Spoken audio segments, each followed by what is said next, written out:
Hello everyone, this is part 3 of how to make Friday Night Funkin' in Scratch, and this is the final part of this entire series. In this video, I'll be finishing up the game by adding player and enemy health bars, word indicators for hit player notes, and a game over and win screen. If you haven't seen parts 1 or 2 yet, check them out, links are in the description below. Anyways, let's get started. So first off, I want to add a health bar for the player and enemy somewhere over here. So I'm going to use a pen extension to draw that. So first off, let's create a new empty sprite. And then back inside of the code, let's go to this button right here to add an extension. And I'll add this pen extension. All right, and then now I'll go to events and drag a when flag clicked.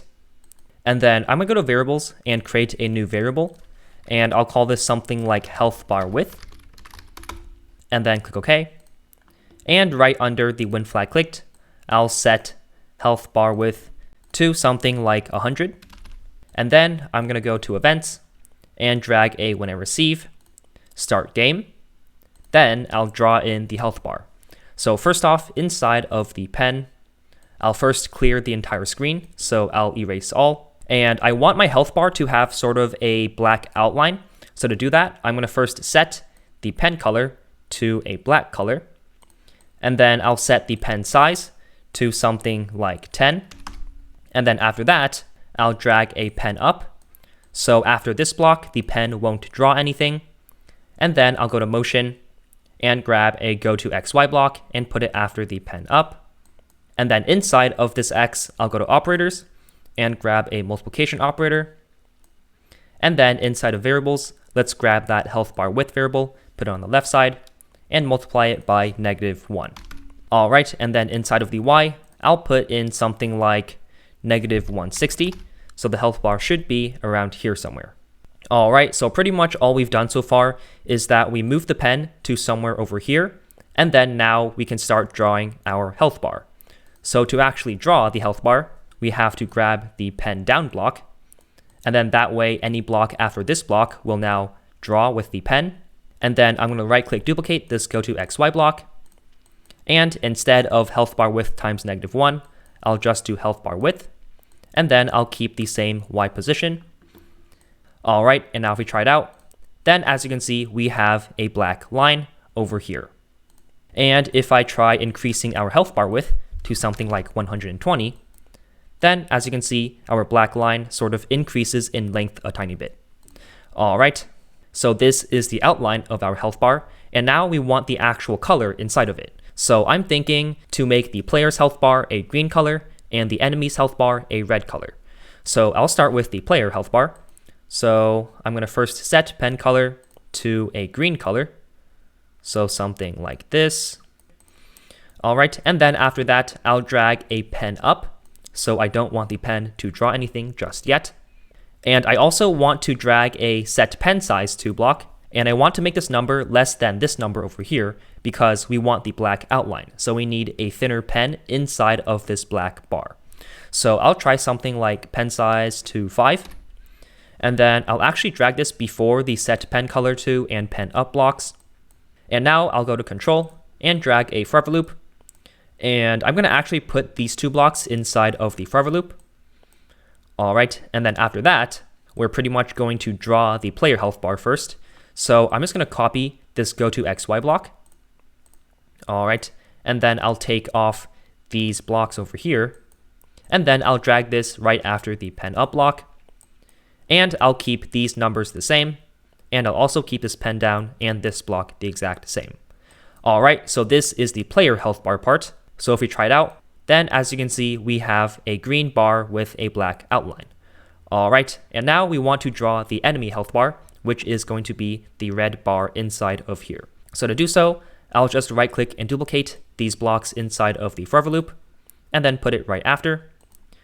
And I'll set the pen color to a red color. All right, and then I'll keep all of these values the exact same.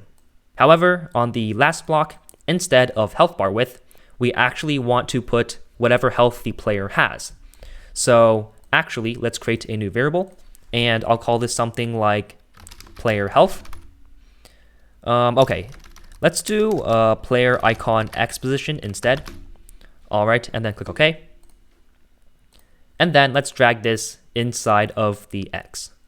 So if I just show the player icon X position and then make it into a slider, then as you can see, we have the enemy health bar like so. All right, cool. So now I'm going to hide the player icon X position. And then inside of this when flag clicked, I'll just add one more erase all just in case. All right.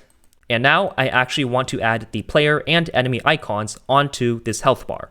And then those icons are actually going to change the player icon X position.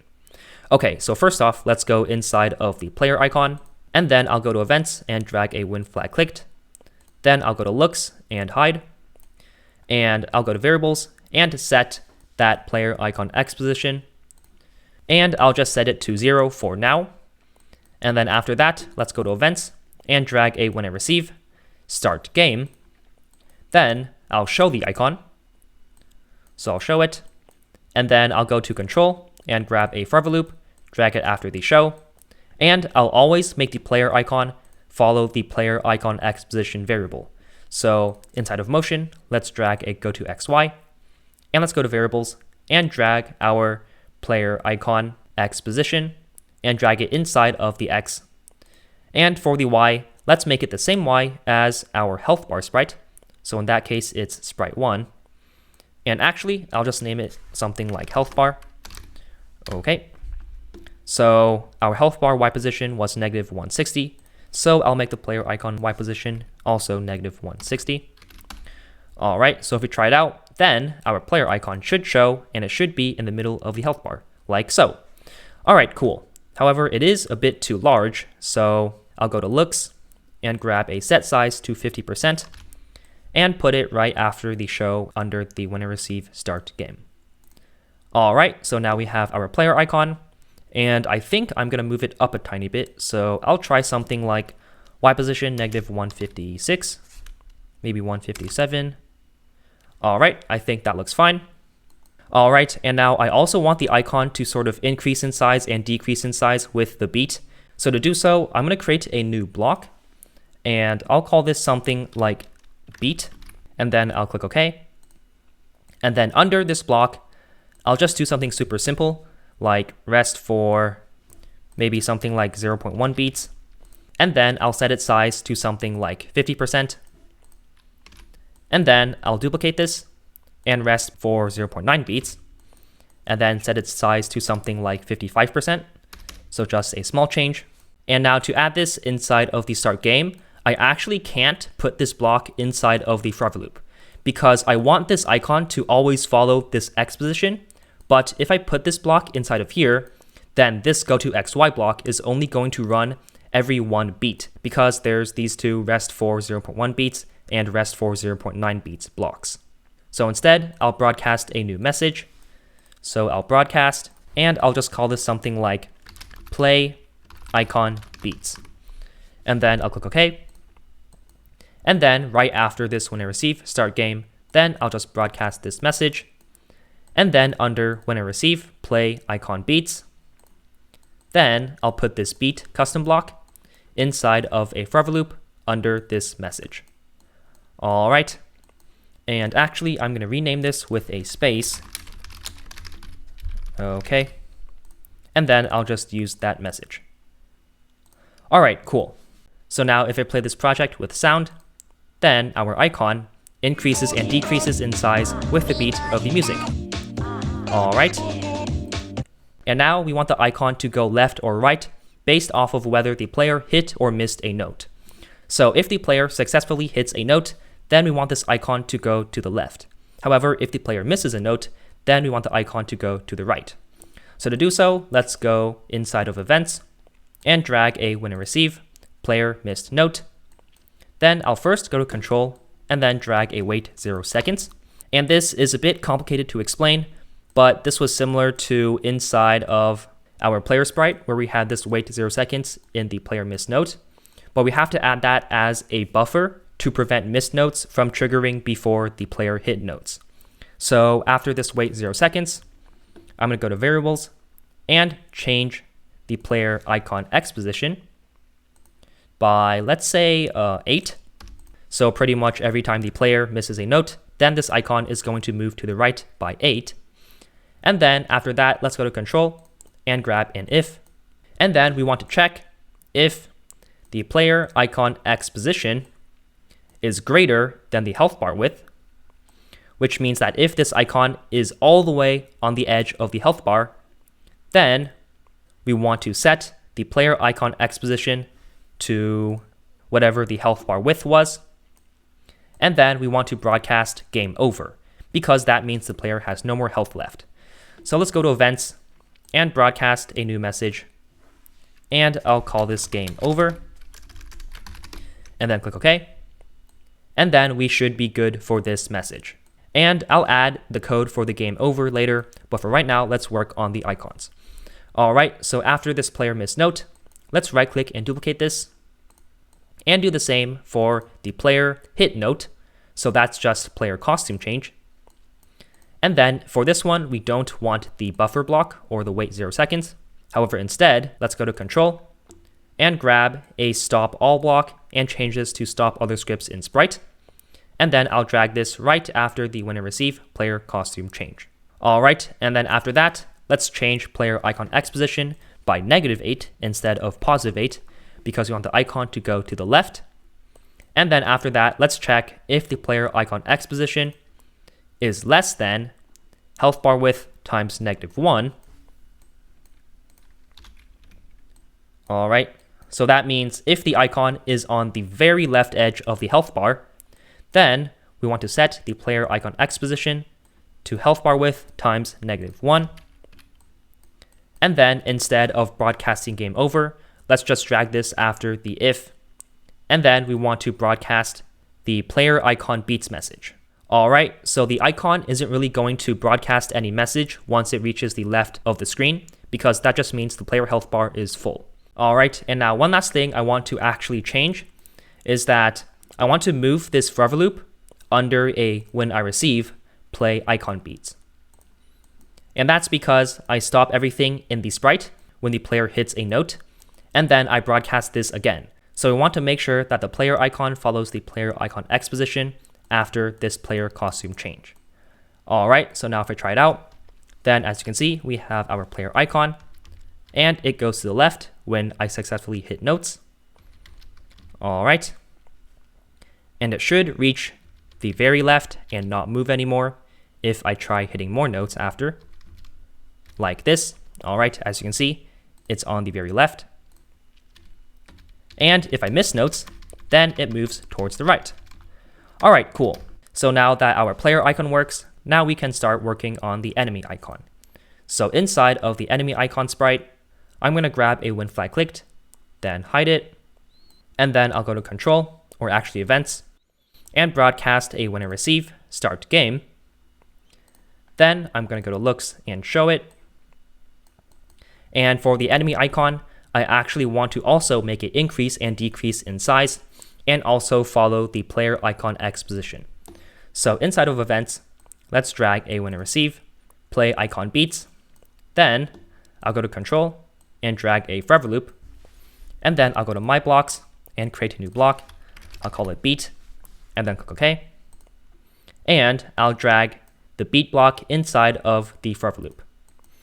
And then inside of our beat custom block, I'll do the same thing as the player icon. So rest 0.1 beats, and then go to looks, set size to 50%, and then duplicate rest for 0.9 beats, and then set size to 55%.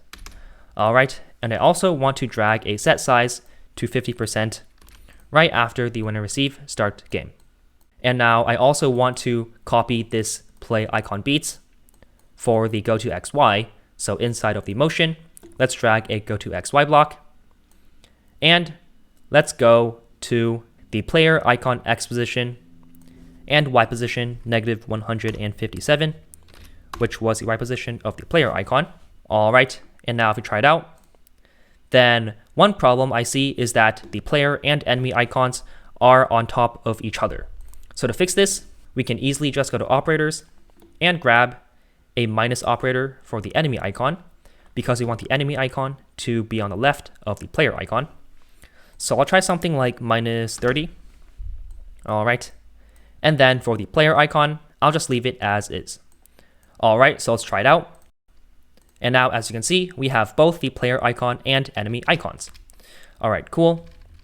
And they follow the player's health bar or the player icon X position.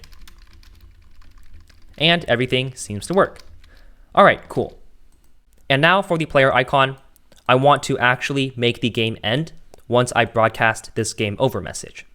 So to do so, I'm just going to first create a new empty sprite, and then I'll just do a simple game over screen. So I'll just cover this area with a black fill and no outline. All right. And then I'll just write some simple text saying game over. So I'll make this white colored, and then I'll just increase its size to somewhere over here. All right. And I'll also name this sprite dark screen. And then inside of the code, I'll just grab a when flag clicked, then go to 0, 0, so the middle. And then I'll also first hide the sprite. And once the sprite receives the game over message, then I'll show it.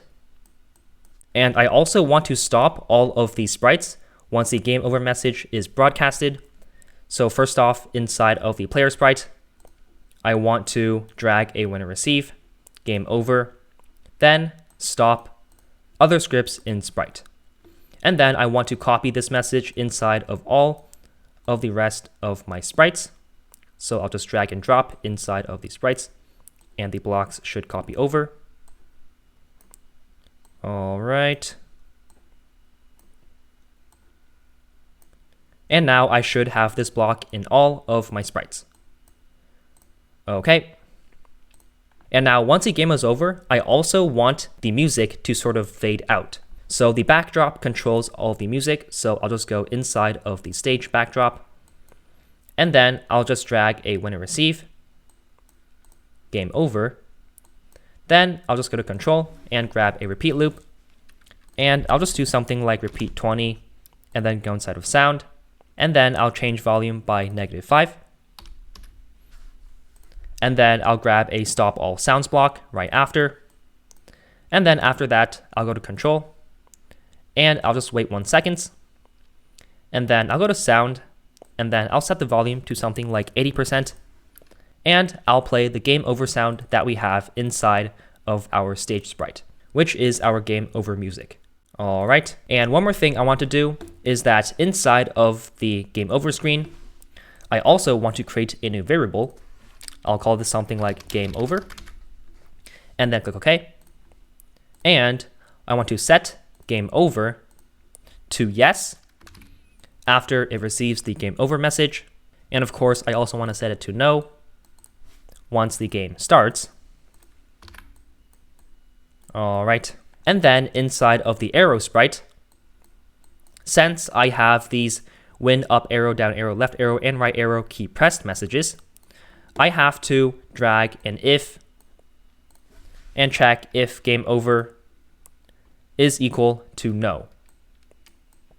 Then I should be able to press these arrow keys, because I don't want the player to still be able to trigger arrows once the game is over. So I'll just right click duplicate this if, and then put it inside of all of these 4 arrow key messages.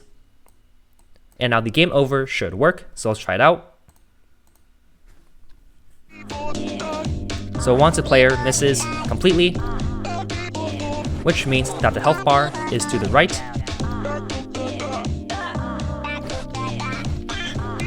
then, as you can see, the game over message shows up and the music plays. All right, cool.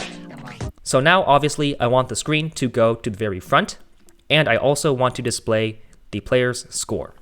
So inside of the dark screen sprite, I'm going to go to control and grab a wait 1 second after the set game over to yes. And then I'll create a new block, and I'll call this something like show black screen. And then I'll click OK. And I'll drag this block after the wait 1 second. And actually, I want to move this show block inside of the show black screen. Okay, so for this block, I'm just going to first go to looks and set the ghost effect to 100 to make it completely invisible like this. And then I'll make it go to the front layer so that it's in front of everything else. And then after that, I'll go to control and grab a repeat, and I'll try something like repeat 25 and change ghost effect by -4 so that it slowly fades like so. All right, and then after that, I want to show the player's score. So we don't have a score variable yet, so I'll create a new variable and call this score and click OK. And then I want to show the score variable right before the repeat. All right, and then I also want to hide the score variable when the flag is clicked. So I will hide the score variable. All right, and lastly, I want to drag the score variable in the center of the screen, like over here. Okay, so now our game over screen should completely work. So let's try it out. Once the game is over, then as you can see, everything stops and the game over screen fades in like so. All right, cool. So now that we have our game over screen, now we want to add our win screen and also the score. So I'll start with the win screen. I'm going to go inside of the arrow sprite, and at the very end of this entire arrow sequence, which is the entire song, then I want to go to events and broadcast a new message. And I'll call this something like song complete, and then click OK. And I also want to go to music and then make sure to rest for some beats to make sure that the song has completed. And I actually tested this out beforehand, but in this case, it's 12 beats for this song. But if you have a different song, then you might have to change this number. But then after that, I want to broadcast the song complete message. All right, and now inside of the dark screen sprite, I want to grab a winner receive, song complete. Then I am going to again show the black screen. But this time, instead of game over, I want to show something that says song complete. So I'm going to right click and duplicate this costume and change this to something like song complete. And I also want to center this. All right. And I'll call this costume song complete and this costume game over. And now back inside of the code, I want to switch costume to the song complete costume under the when I receive song complete.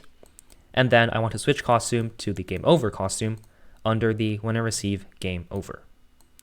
All right, so now if I play the game until the song is over, then as you can see, the song complete screen shows up. All right, cool. So now we want to add some type of scoring system. So to do so, I'm going to go inside of the arrow sprite, and under the check hit player arrow, I'm going to go to variables and create a new variable. And I'll call this something like hit arrow distance from target, something like this, and then I'll click OK. And then whenever the player successfully hits an arrow, which is inside of these two if statements, then I want to set the hit arrow distance from target to however far the player arrow was from the gray arrow. So that's pretty much just the absolute value of the player arrow's Y position minus the CPU arrow start Y. All right, so I'll drag this inside of the absolute, and then I'll drag this set right before the broadcast costume change. And now this variable is going to both tell us how much score increase the player is going to have, and also tell us which word we want to pop up once the player hits an arrow. Because inside of our word sprite, we have different costumes based off of how far the player arrow was from the gray arrow. So now inside of the code, I'm going to drag a when flag clicked. Then I'll first hide all of the words, and I'll drag a set size to 100% and change this to something like 80% to make it a bit smaller. And then I'll go to variables and create a new variable, and I'll call this something like is original sprite. And then I'll select for this sprite only and click OK. So when the flag is clicked, I want to set is original sprite to yes, because this is the original sprite. And then inside of events, I'll drag a when and receive player costume change, which means that once the player actually hits a note, then I'm going to check if this is the original sprite. So if is original sprite is equal to yes, then I will create a clone of myself. So I want one of these words to show up in the game. All right. And now for the word clone, I'll drag a when I start as a clone. Then, of course, we want to show it. And I'll make it go to the front layer. And by the way, I want these words to appear somewhere around here from the girl sprite. So if I show it, then I want it somewhere around here. So that's about x30, y90. So I'll go to motion and drag a go to xy and change this to x30 and y90. All right. And now inside of the when I start as a clone, I want to go to variables and set is original sprite to no, because this is the clone. And then after that, I'm going to change the score. So I'll change score by, let's say, a certain number minus the distance the arrow was from the target. So you can choose whatever number you want based off of how large you want your score to be, but I'll just put in 30 as a reference.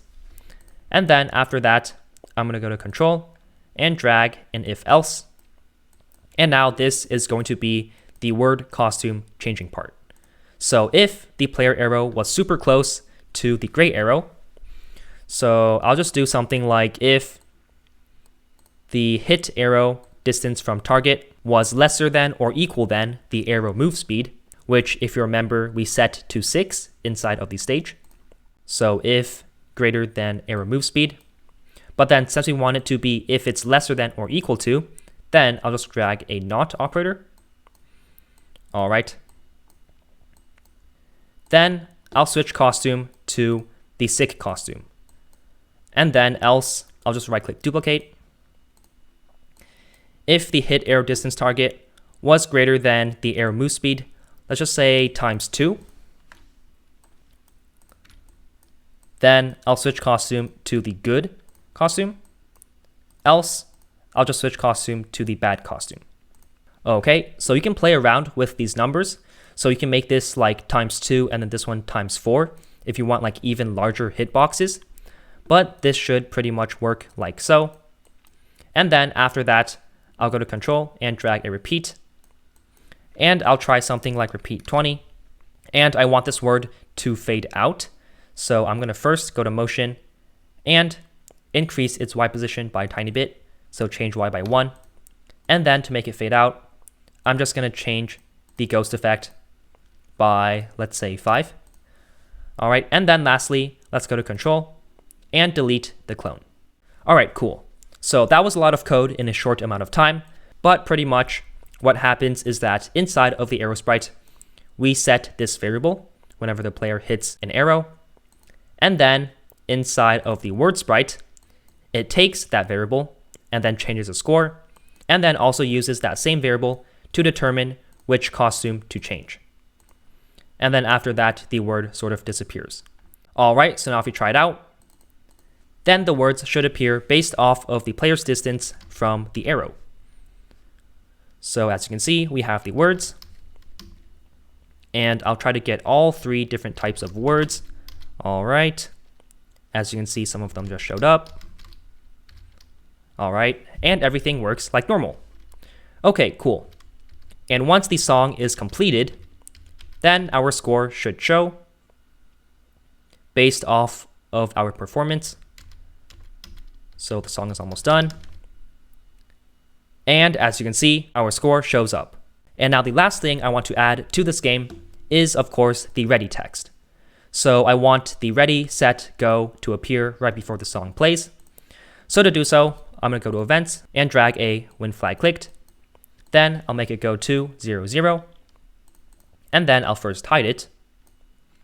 And I'll make it a bit smaller, so I'll set size to 80%. And now I actually want to go inside of the stage. And under the when flag clicked, instead of broadcasting start game, I actually want to broadcast a new message. And I'll call this 3, 2, 1, go. All right. And then inside of the ready text, I'm going to drag a when I receive, 3, 2, 1, go. Then I want to play this sound, 3, 2, 1, go. Which should be in your sprite. So I'm going to go to sounds, and I'll start sound 3, 2, 1, go. And then after that, I want to go to music and rest for 1 beat and switch costume to the ready costume. And then I'm going to create a clone of this sprite. And then after that, I'll right click duplicate these 3 blocks. 3, 2, and then do it one more time.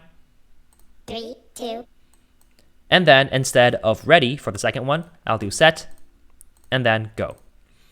All right. And then after this, the last thing we have to do is to drag a when it starts a clone. Then I want the clones to sort of go upwards and then disappear. So I'll grab a show and I'll grab a go to front layer. And then I'll go to control and I'll make it wait like 0.2 seconds first. And then I'll grab a repeat. I'll try something like repeat 5 times and I'll make it fade out. So change ghost effect by 20. And then after that, I will delete the clone. All right. And then lastly, I'm going to go to events and broadcast start game at the end of this message. All right, so let's try it out. So if I click the green flag, 3, 2, 1, go. then the words show up and the song plays. All right, cool. So now we are done with the entire game, and now I'll just do some testing. 3, 2, 1, go. So we have our game, and then it starts. All right. As you can see, we have the words showing up with our player health bar. All right, as you can see, we're at full health because we have hit all of these notes. But if I miss some, then it goes to the right. All right.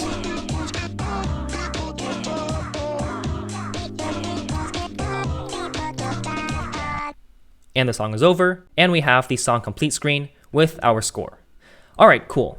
And now I'll try a run where we lose the game. So 3, 2, 1, go. I'll just spam the arrow keys.